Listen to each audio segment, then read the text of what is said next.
A question I get asked all the time is, do you need to gain stage? And there seems to be a debate out there, and the short answer of this is maybe. It really depends on what you're trying to do. Now, I would say when you're initially recording, when you're initially going into the DAW, it is super important that you gain stage. You want it to get it as loud as you can, but you don't want to clip. If you clip, then the track's useless. You're going to have to re-record it. So you want to get it loud. Now, you might be saying, well, I can just turn the volume up in the mix later. And yes, you can. The problem is that all the background noise, all the humming, the buzzing, the rustling, whatever's in the background, air conditioners, whatever, as you turn the volume up on your recording, you're turning the volume up on all of that background noise as well. So you have to be careful with that. A good example of this is, say, on like a vocal.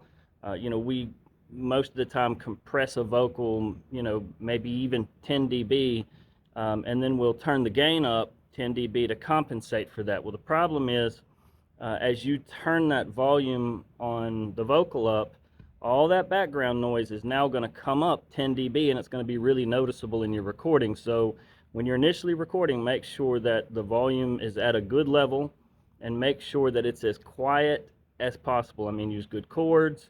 When you're recording vocals or something that is going to be compressed, and then the volume's going to be raised, make sure it's as clean and as little noise as possible in the background. Now, there are situations in which you want a certain amount of volume input. For example, certain saturation plugins require that the volume be at a certain level before the plugin will actually kick in and start working. And in this case, oftentimes there's a trim knob or an input or a gain knob that you can turn up to compensate for being at a lower volume. So you can just turn the input gain up, or the trim knob, whichever the plugin has, and it will turn the volume up enough to where the plugin will kick in and start working. But remember, the problem is this. If you've got background noise, as you turn that volume up, all that background noise is going to come up as well. So do you need to gain stage? Yes, when you're initially recording, it's super important.